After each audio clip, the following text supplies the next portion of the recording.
เชื่อมสัญญาณเรียบร้อยนะก็ถือโอกาสได้เจริญพรกับศรัทธาญาติโยมตั้งที่ติดตามพระอาจารย์ทาง Facebook Live ขณะนี้แล้วก็ศรัทธาบ้านตะเหลือที่ได้ปากกันมาสวดมนต์ไหว้พระทำวัดเย็นในวันพระในวันนี้นะศรัทธาที่อยู่ตามบ้านตามจองไผสะดวกเนาะตั้งอกตั้งใจไหว้พระพร้อมๆกันเนี่ยนะก็เปิดเหมือนเดิมก็คือไปนาที7ก่อนนาที7นาที8แล้วก็ไปนาที2เรื่อยไปเอาดันทั้งหลายนั่นได้สำรวมกายสำรวมวาจาน้อมใจของเราเนี่ยถวายเป็นพุทธบูชาธรรมบูชาแล้วก็สังฆบูชาเอาท่านทั้งหลายจะได้ถือโอกาสได้ตั้งอกตั้งใจเป็นการสะสมปุญญาบารมีอาจจะเกิดเป็นอานิสงส์เป็นบุญกับเราทั้งหลายเพราะว่าจะเป็นจากนี้หรือว่าจากต่อไปก็เกิดอยู่ที่การสะสมบุญญาบารมีของแต่ละคนเนาะด้วยความตั้งอกตั้งใจกันก็ทั้งหลายพร้อมเดียวกันดูดีนาที่7เนอ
ขอ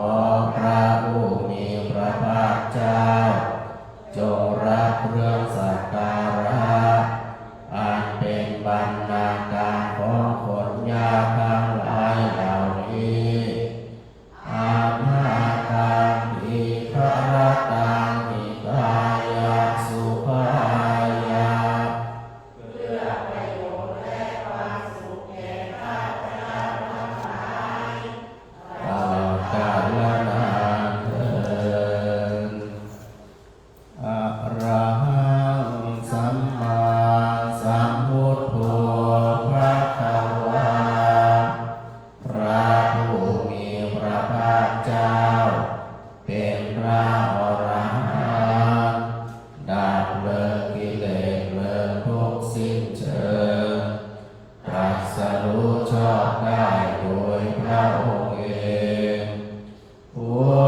เจ้า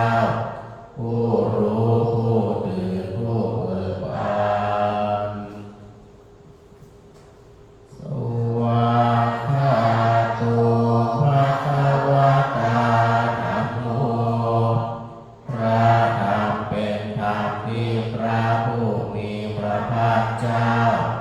ตรัสไว้ดีแล้วธัมมังนามัสสามิสักการะธรรมสุปฏิปันโนภะคะวะโตสาวกสังโฆพระสงฆ์สาวกของพระผู้มีพระภาคเจ้าปฏิบัติดีแล้วสังฆังนะมามิข้าพเจ้าขอนอบน้อมพระสงฆ์นะโมตัสสะภะคะวะโตขอนอบน้อมแด่พระผู้มีพระภาคเจ้าพระองค์นั้นอะระหะโตซึ่งเป็นผู้ไกลจากกิเลสสัมมาสัมพุทธัสสะตรัสรู้ชอบได้โดยพระองค์เองนะโมตัสสะภะคะวะโตขอนอบน้อมแด่พระผู้มีพระภาคเจ้า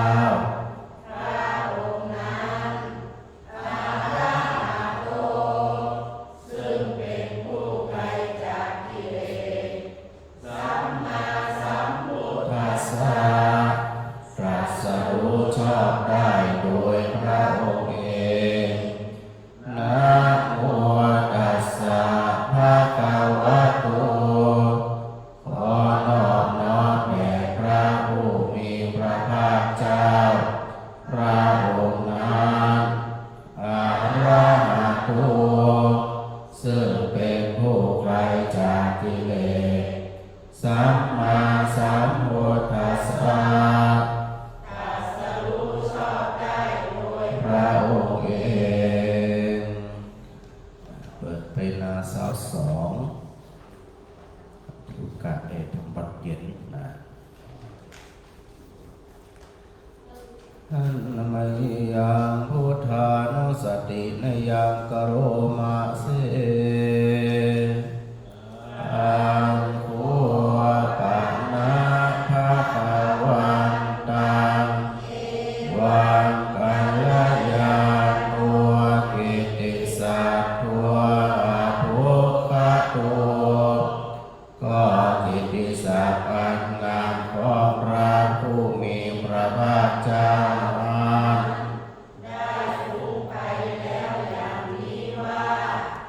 อิติปิโสภะคะวาเพราะเหตุอย่างนี้อย่างนี้พระผู้มีพระภาคเจ้านั้นอะระหังเป็นผู้ไกลจากกิเลส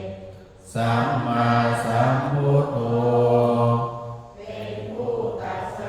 ชอบได้โดยพระองค์เองวิชาจารณะสัมปันโนเป็นผู้ถึงพร้อมด้วยวิชาและจารณะสุภาโตเป็นผู้ไปแล้วด้วยดีโลกวิทูเป็นผู้รู้โลกอย่างแจ่มแจ้งอนุตตรบุริสธรรมสารถิเป็นผู้สามารถฝึกบุรุษที่สมควรฝึกได้อย่างไม่มีใครยิ่งกว่า มนุสสานังเป็นครูผู้สอนของเทวดาและมนุษย์ทั้งหลายพุทโธเป็นผู้รู้ผู้ตื่นผู้เบิกบานด้วยธรรมภะคะวะติเป็นผู้มี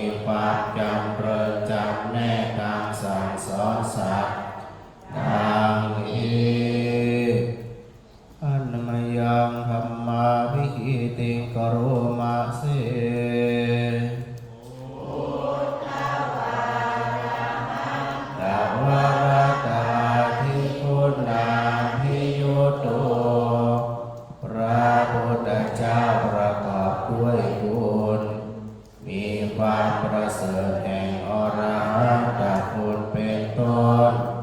สุทธาพิยานกรุณาหิสัมมาปัตโต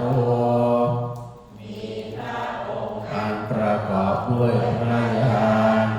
และพระกรุณาอันบริสุทธิ์วันเดียสิวาสุชนะตังกามลังวาสุโรพระองค์ใดทรงประทับชนที่ดีให้เกิดบาน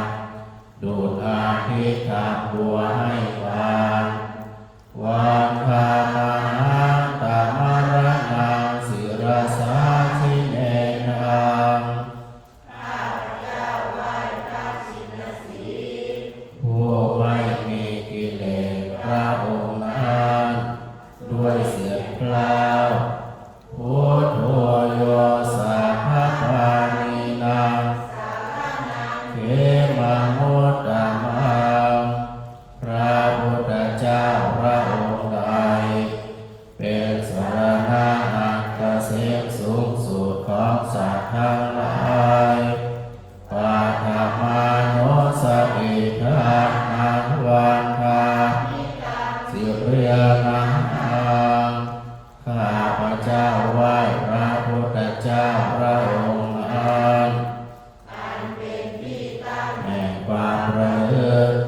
องค์ที่หนึ่งด้วยเสียงกล่าว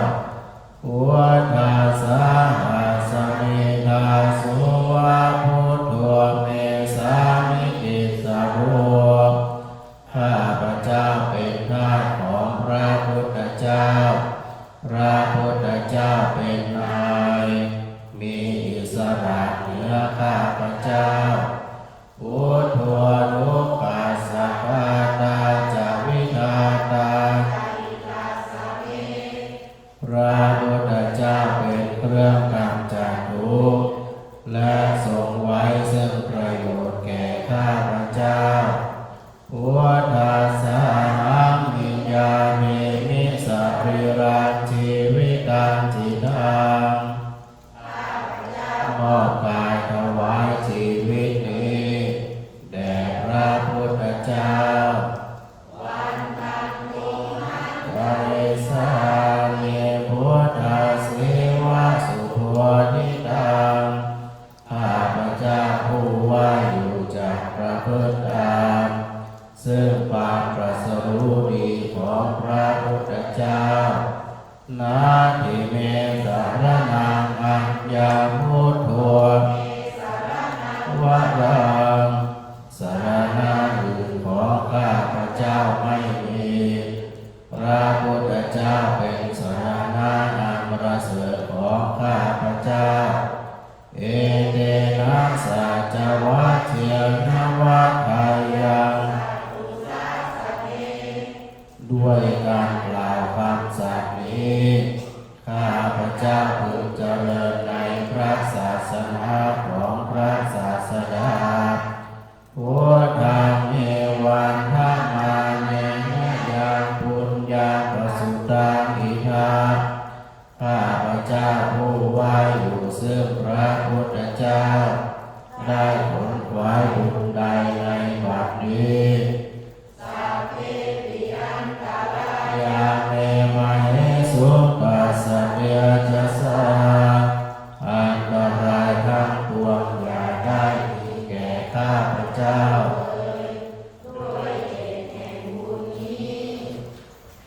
อาเยนะวาจายวัตเตนะสาวาด้วยกายก็ดีด้วยวาจาก็ดี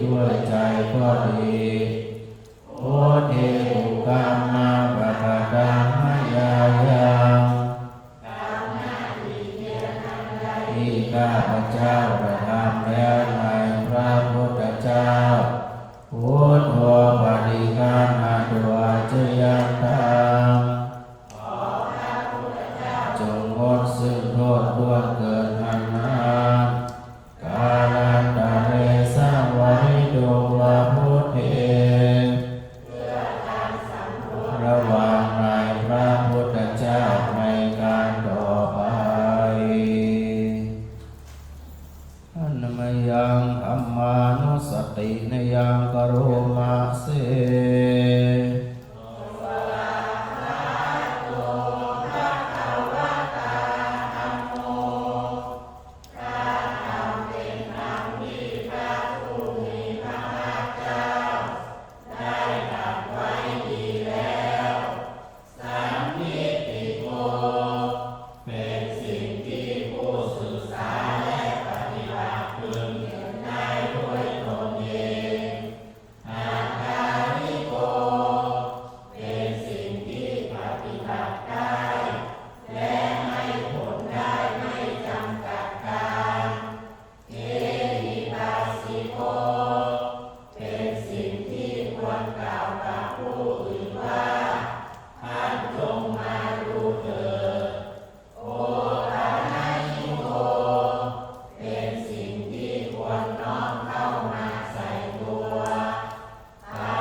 มา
นะยังกาโลมาเสสุปฏิปันโนภะคะวะโตสาวกสังโฆสงฆ์สาวกของพระผู้มีพระภาคเจ้าหมู่ใดปฏิบัติดีแล้วโยชุปฏิปันโนภะคะวะโตสาวกสังโฆสงฆ์สาวกของพระผู้มีพระภาคเจ้าหมู่ใดปฏิบัติตรงแล้วญาณปฏิปันโนภะคะวะโตสาวกสังโฆสงฆ์สาวกของพระผู้มีพระภาคเจ้าหมู่ใดปฏิบัติเพื่อรู้ธรรมเป็นเครื่องออกจากทุกข์แล้วสามีจิปฏิปันโนภะคะวะโตสาวกสังโฆสงฆ์สาวกของพระผู้มีพระภาคเจ้าหมู่ใดปฏิบัติสมควรแล้วญาติธรรมได้แก่บุคคลเหล่านี้คือญาตานิปุริสายุอานิอ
สเมพระสงฆ์เป็นเครื่องกำจัดทุกข์และทรงไว้ซึ่งประโยชน์แก่ข้าพเจ้า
แจ้งความเป็นอยู่อย่างผาสุกด้วย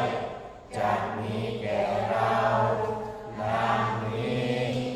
อาชายาปัจจเวหิตาวาตังเสนาสนังปริพุทธังเสนาสนะใดอันเราใช้สอยแล้วไม่ทันพิจารณาในวันนี้เราย่อมพิจารณาโดยแยกกายแล้วใช้สอยเสนาสนะตัญญาวะเทวสิรัสสะปฏิฆาตายาเสนาสนะนั้นเราใช้สอยแล้วไม่เพื่อบำบัดความหนาวอุณหัสสะปฏิฆาตายาเพื่อบำบัดความร้อนอังสัมมัตตัสสะวะทาปัสสิริสัพพะสัมภาสานังปฏิฆาตายาเพื่อบำบัดสัมผัสอันเกิดจากเดือดยุงลมแดดและสัตว์เลื้อยคลานทั้งหลายยาวะเทวะปุถุอริสยังมิโนนานังปฏิคันนานารามาตังเพียงเพื่อบรรเทาอันตรายอันจะพึงมีจากดินฟ้าอากาศและเสริมความเป็นผู้ยินดีอยู่ได้ในที่หลีกเล่นสำหรับภาวนาอาชามยาปัจจเวชิตาวายโยกิลานะเจยะเภสัชะปริกังโนปริพุทโธเอสัพบริขารใดอันเราบริโภคแล้วไม่ทันพิจารณาในวันนี้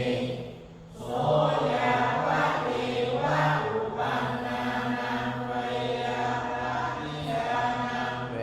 ทนานังปฏิฆาตายา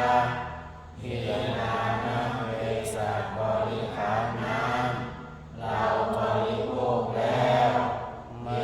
อบำบัดทุกขเวทนาอันมันเกิดขึ้นแล้วมีอาพาธต่างๆเป็นมูลอาภยาปัสสะปะระมะทายาวิเพื่อความเป็นผู้ไม่มีโรคเบียดเบียนเป็นอย่างยิ่งดังนี้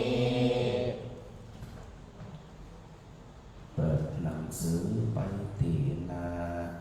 58แต่วันนี้จะปาสวดอาทิตตปริยายสูตรก็ถือว่าเป็นพระสูตรที่พระพุทธเจ้าทรงแสดงธรรม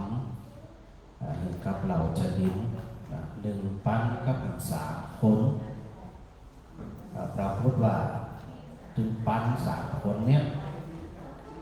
พอฟังอาทิตตปริยายสูตรจบเสร็จเนี่ยบรรลุเป็นพระอรหันต์รอบกันหมดเลยในสถานะดังนั้นเนี่ยสถานกำลังขึ้นเพราะว่าเวลาเข้าสวดบางทีเนี่ยมันจะบางทีกับเขาบอกเข้าใจเพราะมันเป็นภาษาบาลีสมัยก่อนนั่นเนี่ยพุทธเจ้าทรงแสดงภาษาบาลีเนี่ยเปิดปูกันเป็นภาษาบาลีเปิดห้องภาษามคตปูแล้วเปิดหูเรื่องแล้วเปิดเข้าใจฟังไปไตรตรองไปฟังไปไตรตรองไปโอ้เข้าใจชุบลุกหมดเลยนะบรรลุเป็นพระอรหันต์นั่นนะสถานะแต่ว่าอันพระเจ้าก็เลยตรัสเปรียบเทียบที่ว่าที่พระอาจารย์ได้บอกหมู่สถานอยู่เสมอนั้นว่าพระเจ้าเนี่ยเป็นอัจฉริยะครูเป็นครูพิเศษคือพระเจ้าจะเลือกทำให้เหมาะกับจริตเหมาะกับนิสัยของคนฟังพระเจ้าก็จะแสดงธรรมเพื่อนะว่าทำการเยอะเตะกูคนในหัวใจ เพราะบางคนเนี่ยไปสะกิดแผลอย่างสะกิดแผลในใจโป๊ะเดียวนะโอ้โหเลยเจ็บแป๊บเข้ามาใส่ใจตาอยากหายนะดังนั้นเนี่ยพระพุทธเจ้าเลยบอกว่าไฟนะเพราะชดินเนี่ยเป็นนักบวชบูชาไฟประเดี๋ยวนี้ก็มีอยู่นะสถานนักบวชบูชาไฟมันยังมีอยู่ในประเทศอินเดียแล้วก็ธรรมดาว่าไกลสิ่งใดย่อมประสบกับสิ่งนั้นก็ผลตีอันปั่นรถทีก็มีโอกาสเจ็บกับรถทีได้เหมือนกันนะถ้าคนใดบ่เคยสัมผัสกับรถเครื่องเลยสัมผัสกับรถทีก็มีโอกาสที่จะได้เจ็บกับรถทีนะเพราะมันมีโอกาสได้สัมผัสกับรถเครื่องหรือเฮามีอย่างเดียวนะเฮามีอย่างสักอย่างมีดเนาะเฮามีมีดเฮาบ่เคยขับมุยเลยเนี่ยนะเฮาก็มีโอกาสมีบาดเฮาเป็นธรรมดาเป็นปกติเพราะเขาอยู่ไกลมีดแต่เฮาบ่เคยขับมุยเลยเนี่ยถึงมีโอกาสที่จะเฮาจะโดนมุยบาดมือเฮานี่นะพระเจ้าก็เสด็จอยู่กันว่าชนิดบูชาไฟเนี่ยฮอดเพราะเป็นบูชาไฟเป็นหัวมันฮอดพระเจ้าก็หยิบเอากำเนี่ยฮอดเนี่ยมาปูเลยว่าเธอหูบอกว่าไฟที่เธอผิงถึงวันเนี่ยบูชาถึงวันเนี่ยมันฮอดหัวคู่กันพออยู่ไกลมันก็ฮอดอยู่ไกลมันก็บ่ฮอดนะไฟกระดาษมันอยู่ไกลฮอดมากพระเจ้าได้สกิดที่ว่าเธอหูบอกว่ามันมีสิ่งที่ฮอดกว่านี้อย่างนั้นมันมีเหมือนกันเริ่มใส่ใจแล้วก็บอกเงี่ยหูฟังตั้งใจฟังมันมีอย่างฮอดหลักว่านี่จริงๆเวลาเราไหลไปโดยลำดับเนี่ยฮอดกว่าไฟที่เราถึงเขาอุถึงความฮอดเนี่ยลำดับไปนี่อย่างพระอาทิตย์ตะวันเนี่ยเราฮอดกว่าไฟก่อนฮอดแต่ฮอดบาทฮอดกว่าดวงอาทิตย์นี่อย่างนี้ไฟมรณะนะครับไฟมรณะเนี่ยมีโอกาสได้ไปอยู่ห่มเงาใครถึงไปตุกมรณะนี่นะถึงเมื่อวันถึงเมื่อคืนเพราะว่าตัวเองได้ทำกรรมชั่วไว้บางเนี้ยจะไปหาเงาหาจองหาคุกหาหมวกเนี่ยหมดโอกาสมันห้อนกว่านั้นนะนี่แล้วมีแห่งอยู่ก็ห้อนมีแห่งห้อนกว่าไฟมรณะคืออย่างนี่แหละพุทธเจ้ากำลังสรุปว่าอันตีห้อนกว่ามรณะทั้งหลายเนี่ยก็เกิดจากอายตนะภายใน6ประการแล้วก็อายตนะภายนอก6ประการมาสัมผัสกันเปิดห้องว่าตาหูจมูกลิ้นกายใจไปสัมผัสกับนั้นไปสัมผัสกับรูปเสียงกลิ่นรสสัมผัสตาไปหันรูปตาเป็นของห้อนรูปเป็นของห้อนอาทิตะนี่นะ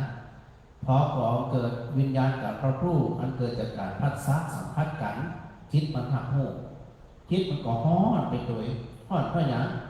ถ้าสมมติว่าเขาชอบเขาไข่ได้เขาไข่มีเขาจะเอาเข้าได้ตาไปเห็นรูปนี่นะ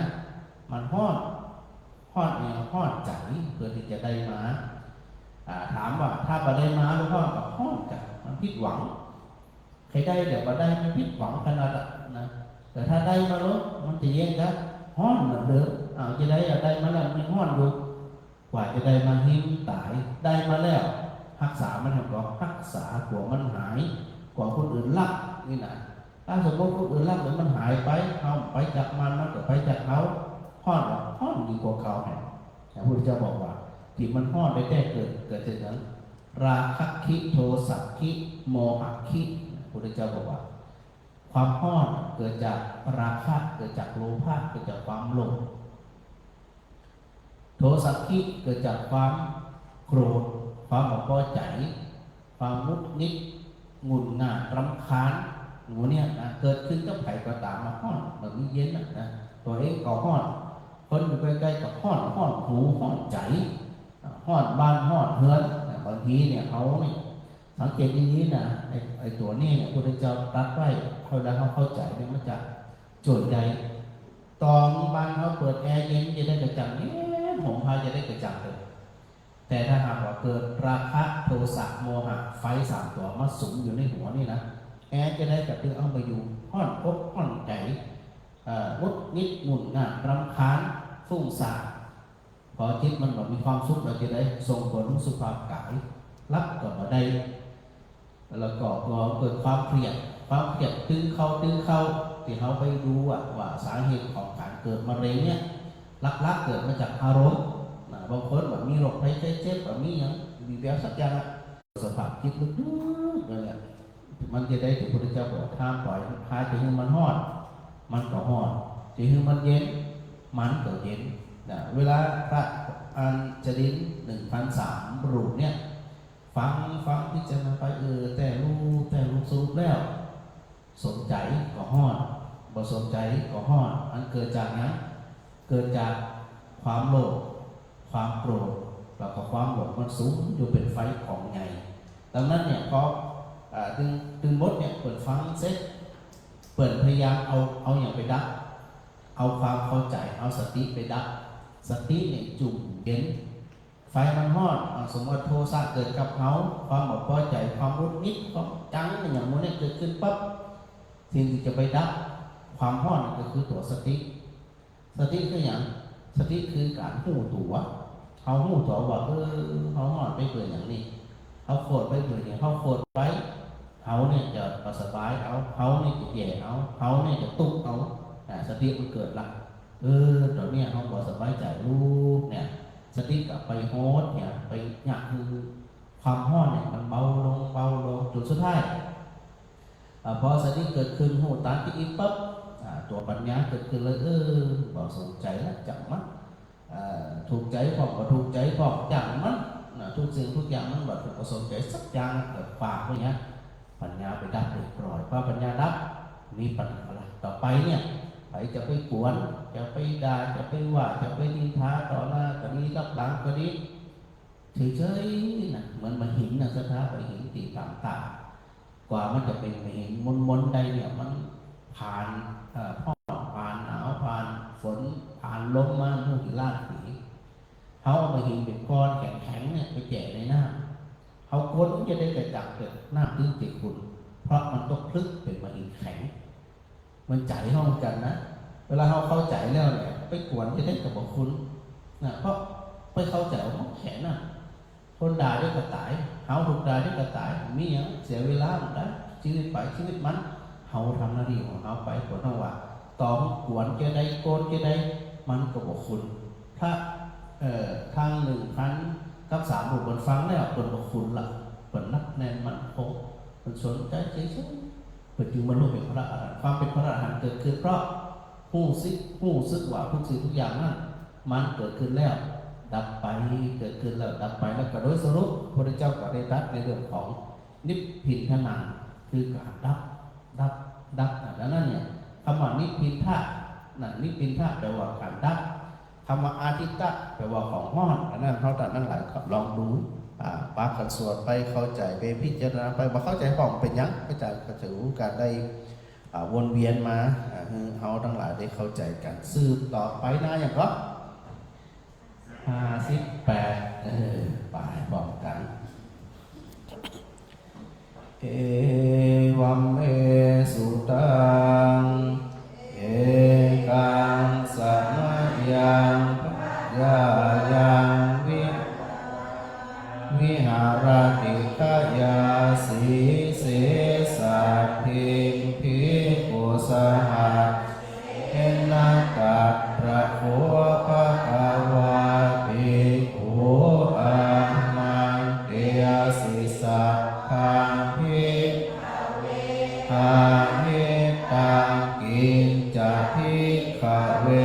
สัพพังอาภิตังจักขุภิกขเวรูปะอาภิตาจักขุวิญญาณังอาภิตังจักขุสัมผัสโสภิกขุยัมปิทังจัก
โสตัสสัมปัสสะปัจจยาอุปัชฌิเวสุขังวาทุกขังวาทุกขมสุขังวาตังปิอาทิตตังอาทิตตังราคะขินาโทสะขินาโมหะจาติยาจาราอเนนะโสเกหิปาริเทเวหิทุวามานาเสอุปายาเสอาทิตตันติวัฏานิพานังอาทิตตาขันธ์วิญญาณังอาทิตตาขันธ์สัมผัสโสทิฏตัวยาปิทังขันธ์สัมผัสปัจจยาอุปัชฌิเวทยิตังวาทุกขังวา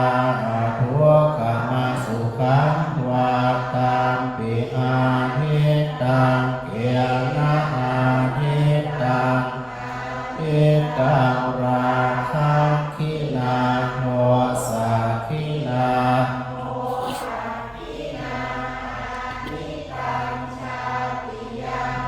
วามะระเนียนะโสเกหิปาริเทเวหิทุเขมานาเสอุปายาเสหิอาทิตตันติวัฏานิชิวหาทิตตารัสสะอาทิตตาชิวหาวิญญาณังอาทิตตังชิวหาสัมผัสโสทิฏตัวยามปิทังชิวหาสัมผัสสะปัจจยาอุปัชฌิเวสุขังวาทุกขังวาทุกขมสุขังวาตัมปิอาทิตตังอาทิตตังราคะขินาโทสะขินาโมหะขินาทิตตังจาติยาจารามะระเนียนะโสปาริเทเวหิทุเขหิทุมานาเสอุปายาอาทิตตันติวัฏามิกายุอาทิตตัวพุทธาภาอาทิตตากายวิญญาณังทิตตังกายสัมผัสโสอาทิตตัวยามปิทังสัมผัสสะปัจจยาอุปัชฌิเวทยิตังสุขังวาทุกขมสุขังวาตัมปิอาทิตตังเกียนะอาทิตตังอาทิตตังขังขินาโทสะขินาโมหะขินาติยาจารามะระเนียนะโสเกหิปาริเทเวหิทุเขหิทุมานาอุปายาเสหิอาทิตตันติวัฏามิมโนอาทิตตัวมโนวิญญาณังอาทิตตังมโนสัมผัสโสทิฏตัวยามปิทัง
ติจักขุสัมผัสเส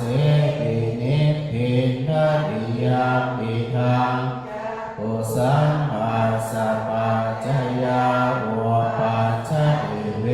ทายตังสุขังวาทุกขังวากามสุขังวาตาสเมปิเนปินทัตติสัพเพสุปิเนปินทัตติโสตวิญญาปิเนปินทัตติโสตสัมภาเสปิเนปิน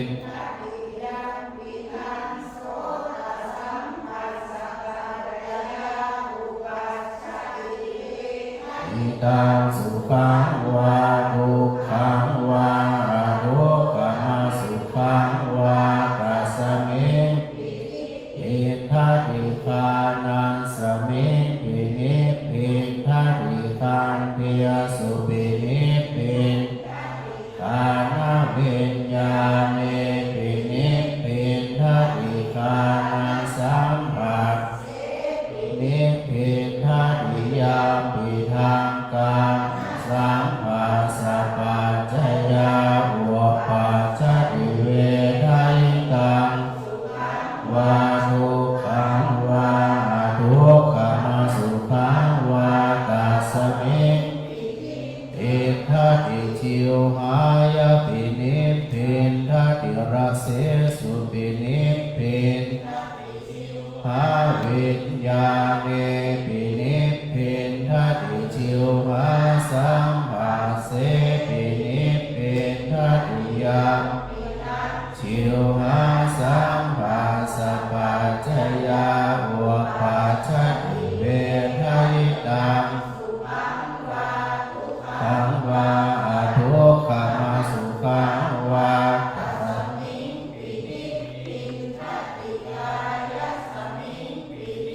อินทัตติพุทธาเพสุปินิพพินทัตติกายวิญญาเนปินิพพินทัตติกายสัมผัสนิพพินทัตติยามปิทังกายสัมผัสสะปัจจยาอุปัชฌติเวทายตังสุขังวาทุกขมาสุขังวาตัสสมิปินิพพินทัตติมานาสมิปินิพพินทัตติธัมเม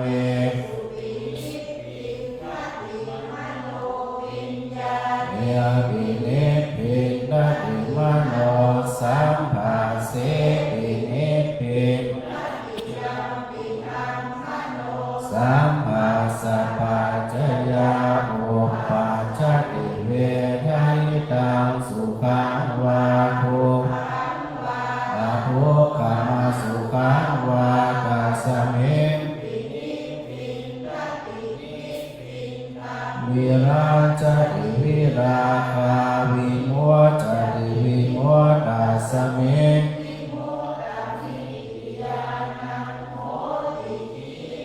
จานิวสิตาพรหมจาริยังกัตตังกรณียังนาปรัง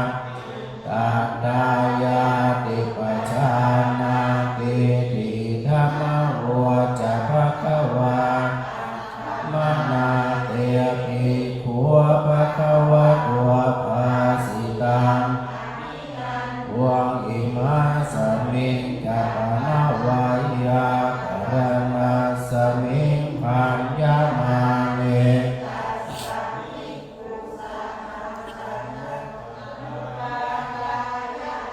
สเวหิกิตานิวิโมตเยสุติอันประโยคสุดท้ายนี่นะสิ่งที่เกิดขึ้นกับพระตึงมดเนี่ยอาสเวหิกิตานิวิมุตติสุดเป็นตัวพจน์สรุปเลย คือจะได้จิตของพระอรหันต์ตึงมดเนี่ยนะวิจริงสุขกับโพดอาสเวหิจากอาสวะตึงมดตึงมวลเนี่ยเราสรุปตัดนี้นะ เดี๋ยวสถาปิกไปนะถ้าไปจะขึ้นจะว่าจะด่าเขาก็สวดคำนี้เลยนะนิพพินตเตอ่าถ้าเป็นอาปากกับกายสมิปินิพพินดาบเสียดาบเสียนิพพินทะก็ว่าปัตตันถ้าปัตตันเขาละทีนี่นะดังนั้นเนี่ยไอ้ตรงนี้มันอยู่กับว่าใครที่จะเข้าใจได้มากกว่ากันเอาอย่างเราเข้าใจเอาตัวสติสัมปชัญญะและปัญญาไปเข้าใจแต่คนเข้าใจคือคนมีความสุขถ้าว่าเข้าใจเขาต้องจะมีความสุขก็จะได้เข้าเกี่ยวเวทเอาเวทจากคนนินทาห้องที่นี้จะได้ตรงนี้แต่พอเขาเข้าใจแล้วสบายใจละที่นี่นะมีปัญหาสักอย่างนะก็อันคือที่แล้วก็พระพุทธเจ้าตรัสโดยสุดท้ายพระพุทธเจ้าว่าโดยปกติก่อนเกิดนั้นเกิดความเบื่อหน่ายนะพอเบื่อหน่ายก็บอกยึดบ่ติดไม่อย่างสักอย่างถ้าบ่เบื่อหน่ายมันนึกสดหาเนี่ยถ้าเป็นเบื่อหน่ายนะโดยสิ่งสุดเนี่ยไปสู่ความเบื่อหน่ายแล้วก็เนี่ยจะได้ถึงเขาจิตป้นก่อยเป็นก่อยไปสถานะก่อยเนี่ยจะไปฟังบรรลุเป็นพระนิพพานวัน2 วันเดียวนี้เนี่ยรอกันตัวเองเป็นพระอรหันต์ก่อยเป็นก่อยไปก่อยทำสักวันมันคงจะบรรลุเหมือนกันครูปกติเอาละก่อนที่จะได้กรวดหน้าจะได้ขับปอดเนี่ยจะให้เขาทั้งหลายได้สับรวมจิตจากบทสวดบทเนี้ยนะพอเอาหนังลงตัวตรงๆนะเสร็จแล้วก็รับตายืดตัวตรงๆเลยนะยืดตัวตรงๆพอรับตาแล้วเขาใจสติใจสัมปชัญญะเขามาสำรวจว่าขณะนี้เนี่ยไฟของใดมันเกิดขึ้นอยู่รัวมาเกิดขึ้นหน้าที่ของสติสัมปชัญญะก็คือไปพูดตัวอย่างเดียวไปสังเกตเห็นอย่างเดียวถ้าบางนี้ไฟของใดก็มาสูงอยู่ที่พระเจ้าตรัสไว้อยู่เสมอสุขังวาทุกขังวาทุกขมสุขังวาจะเป็นสุขก็ตามจะเป็นทุกข์ก็ตามโดยบ่สุขบ่ทุกข์บ่สุขเฉยๆตัวสติเขาไปสังเกตเห็นชัดๆสบายประการแรกเวลาเราสังเกตเห็นชัดสิ่งที่เราจะได้ก็คือจิตเป็นสมาธิจิตเป็นสมาธิคือจิตมีพลังประโยชน์ของตัวเขาจิตแบบปราณไปรับอารมณ์ภายนอกจิตแบบฟุ้งซ่านจิตแบบซักสายจิตสงบว่าใดบุญเกิดขึ้นเหมือนนั้นเพราะมันก่อเกิดความสุขทันทีเนื่องจากบ่ไปรับอารมณ์ภายนอกใดๆเลยสติที่เขากำลังไปสังเกตเบาๆสบายว่าขณะนี้เนี่ยในความรู้สึกของเขาในจิตใจของเขานั่นมันมีอากาศจะใดเบาจะใดสบายจะใดนั้นอาศัยความเงียบสงัดสัก5 นาทีเขาจะตั้งใจโยนิโสมนสิการใส่ใจด้วยแยบคายใส่ใจแบบเอาจริงเอาจังหันจริงหันจังแต่ว่าโดยสบายเขาทำทั้งหลายจะอาศัยความเงียบสงัดกับสักเรียง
122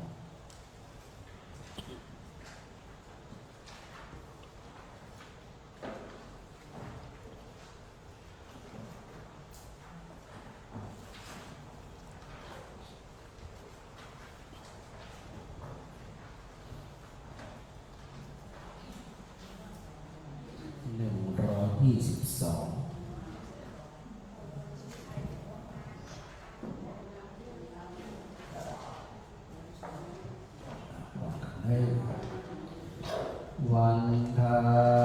มิพุทธังสัพพังเมโตสังฆามาทามิปันเทวันนามิธัมมังสัพพังเมโตสังฆามาทามิปันเทวันนามิสังฆังสัพพังเมโตสังฆามาทามิปันเทวันนามิกโรอุปัชฌายจาริเยสัพพังเมโตสังฆามาทามิปันเทวันนามิกัมมัฏฐานังสัพพังเมโต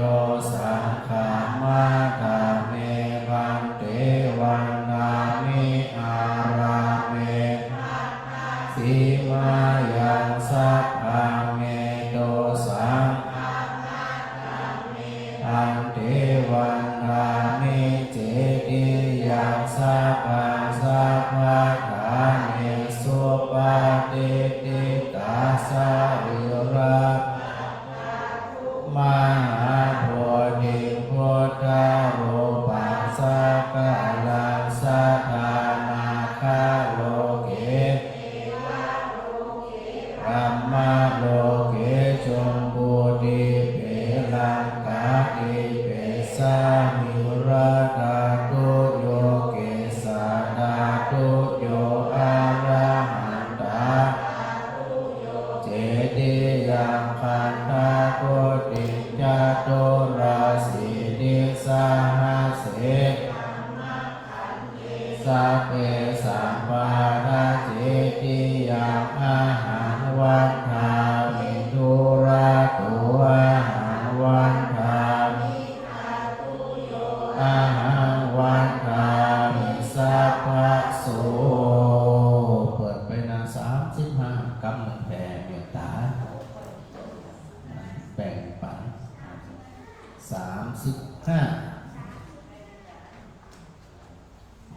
กรวดหน้าก็คือแผ่เมตตาเนาะแบ่งปันกันอิตังทานากัมมังนิพพานาปัจจโยโหตุโลนิจังอิตังศีลกัมมังนิพพานาปัจจโยโหตุโลนิจังอิตัง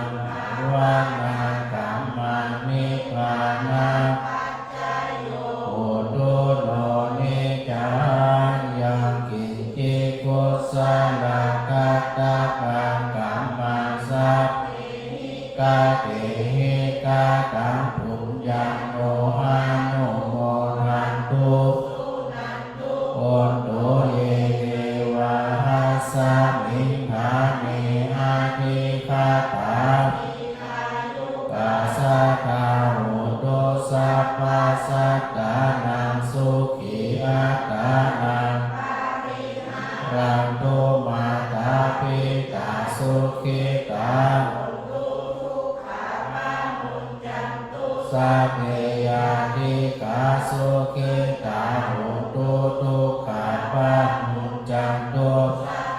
อาญาติกาสุขิตาโหตุทุกขาปัจมุญจันตุสัพเพปิสาสัพเพเทตาสุขิตาโหตุทุกขาปัจมุญจันตุสัพเพนัคขตาตุทุกขาปัจมุญจันตุสัพเพเทวาสุขิตาทุกขาปัจมุญจันตุสัพเพอาจาริโยปัจจายาโหตุทุกขาปัจมุญจันตุ สัพพะสัพพะตินาสามิจันตุโอจืดใจ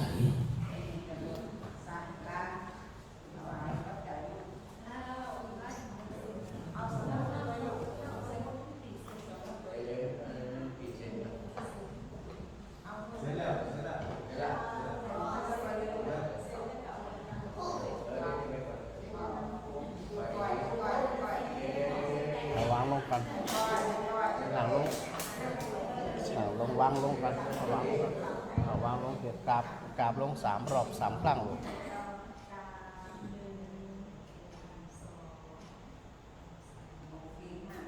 มายกแขน2 มือ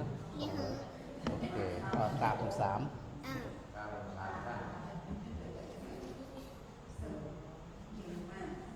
าธุชื่อเขาชื่อเล่นจริงวะชื่อเล่นชื่ออะไรนะไนท์นัทวัฒน์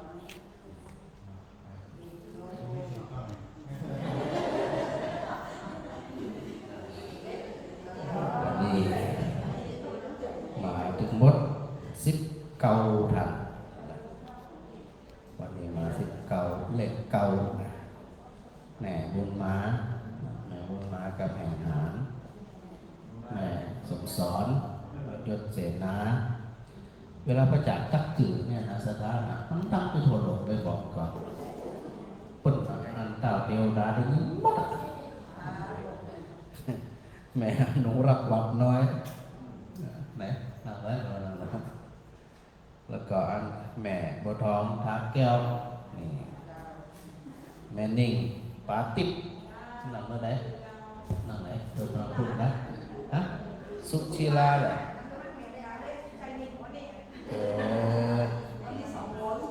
ฮะกะโอเคแม่นิ่งสุชีลาปาติ๊บเนาะแล้วก็อันท่านสท.พลศรีศรียอดมาละเป็นเรื่องนะพระหน้าเอานายกมาสวดมนต์ด้วยนะอันแล้วก็แม่อนงศรียอดมาได้อันหลังนั้นแล้วก็น้องนิพาทองใบก็ญี่ปุ่นกันแล้วก็อันน้องในหรือในกันนัตวัฒน์เสนาป่าสาธุนี่มากี่คืนละ3 คืนก็4 คืนฮะมาหลายคืนแล้วอีกเดี๋ยวมีรางวัลคืนเนี่ยแม่ล่าจะทำเรื่องหลังพุทธโอ้สาธุน้องจะบาต้องหลังพุทธแม่อิงออนวงศาหนังได้ไงคนละเดี๋ยวเวลาถ่ายรูปเดี๋ยวพระจันทร์ไปหนังคนตั้งหลังเดี๋ยวจะเอาตัวมาเป็นบนนี่หาคือบุคคลเราก็จัดหนังเนี่ยหันแต่ตั้งหน้าเดี๋ยวหมู่ตัวเบนตัวยักษ์กับเวลายืนถ่ายจะหันบุคคลอยู่เนาะแม่สมบูรณ์ยุทธโยงไหนตั้งไหนหนังตั้งไหนหนังตั้งหลังพุทธนะก็จะหันอาจารย์นั้นสายันสายเคลือบปั้นตะกี้ว่าพระจันทร์เข้ามาในนิทานพระจันทร์ก็ตะเกียบไฟที่ไหนมืดไฟไหนพระจันทร์เปิดแล้วเหรอฮะต้องหลุดไหมออกใจอย่างพอสาระคือมีหางปุ๊บพระจันทร์ก็เปิดไฟตั้งโคนไงเดี๋ยวนี้ลงไปในแกงลึกประหยัดคืออันก่อนวันแรงเนี่ยพระจันทร์ล่างนี่มันคิดที่คู่กับหัวมันมืดสถานขึ้นลงกับมือนี่แหละพอฉีดไปหลังไปหน้ามันนักมืดกว่าเก่าวันแต่เราก็ฉีดไปยังเรียบร้อยละฉีดทำความสะอาดไปบางส่วนเดี๋ยววันติดต่อไปตามเท่านี้เดี๋ยววันใดวันหนึ่งก็จะอ่านระดมทุนกันมาทำความสะอาดในบริเวณปืนฉีดบัดตั้งฉีดตะกี้นี่มันแต่หายากพระเจ้าบัด แรงพระเจ้ากับแรงไม่ได้ฉีดมันมืดเดินไปอย่างไปมืดเลือดหัวสถาจะต่างอย่างไรแล้วก็อันโยมเล็กอุมาพรสันติวงศ์น้ำแล้วก็อันแม่สุชีราใจมาโมงานนี้พูดกันเจียวเดียวกันแหละสุชีราหนึ่งสุชีราสองนี่หน่อย AB แม่สมรักมันย้ายชื่อพูดแล้วก็ทำผู้ช่วยเฉิดซักมันย้ายชื่อแล้วก็นอกทัศนีดาพันย้ายชื่อทัศนีดามาที่เดียวละ3 เดือนแล้วอีกไปเลื่อนหนาถึงเก้าเดือนถึงน้อยนะแต่ครบเก้านะครบเก้าก็ได้ละแถมกี่วัน7 วันงานอย่าง7 วันแต่งานอย่าง8 ปีสูงส่วนมาเรียบร้อยละไปจ่ายไปซื้อกับไผ่ปลวงก็ว่าอะไรไปกับปลวงไปซื้อมาเรียบร้อยแล้วยังพูดถึงว่าจะได้สตางค์โคกอาจารย์ก็เรียบร้อยแต่คิดว่ามันต้องเกิดเงินน้อยนะแต่เดี๋ยวเจอจะไปดูอันกระถางดอกไม้ที่มันมีฐานขึ้นมานะเจอดูว่าเจอดูก่อนแล้วก็เสนอพระอาจารย์อันนั้นนะมันดีๆนะเอามันคงทนพลาสติกนี่เหมาละเอาพลาสติกนี่ไปอยู่กลางแดดปีเดียวนี่ก็นะที่มันเหลือมันอยู่ในห่มอะไรแต่เราจะมาไว้กลางแดดอาจจะเป็นปูนก็ได้เป็นปูนมาจากคนกว่าที่เกิดนั้นใส่เล็กนั่นนะน่าจะทนอยู่แล้วก็ไผ่มีไอเดียอย่างที่ใดตอนนี้พระอาจารย์สั่งต้นหอมหมื่นลี้หอมไป10,000 ลี้มันจะหอมนะปลูกวัดนี้มันหอมไปถั่วบันตะเดือกันละกันสั่งมา10 ต้นปัจจุบันหอม10,000 ลี้อ๋อนี่คือจะได้ปลูกแหละดอกน้ำจะแล้วมันมีหลายสีแต่มันหอมไปถั่วแต่ว่าอบอวนพระอาจารย์กับเคยปลูกไข่พิสูจน์กันมันหอมแตกยังไงฮะมันเวียนตัวแต่มันอยู่แล้วมันยืนขึ้นอยู่เข้าไปอยู่มันเหมือนกับดอกบนห้อดอกอย่างมันเท้าดอกจำปาจำปาล้าวที่เปิดเอามาห้อยมันใหญ่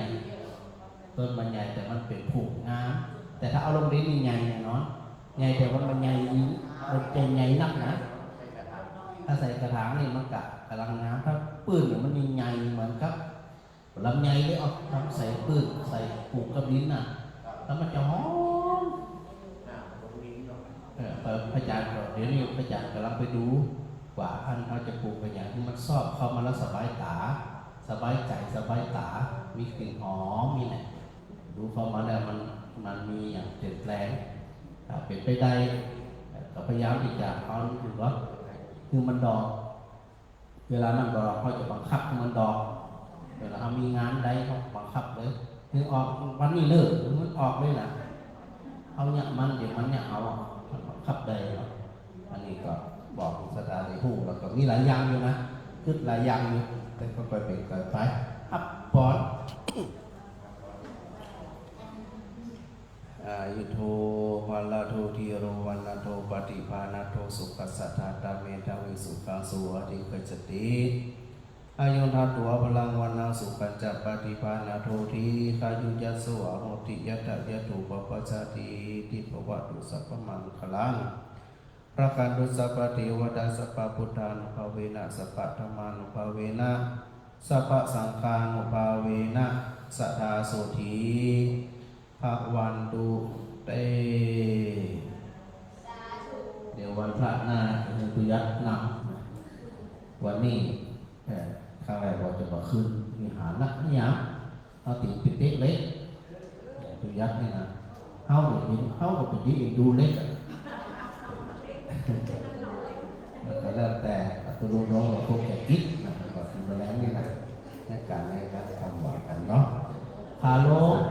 ก็มาเดินจะไปเห็นจะไปฟังพระจันทร์ล่างใหม่ที่น้องมือใจเย็นๆนะมาได้ที่ก็ได้ห่อนะ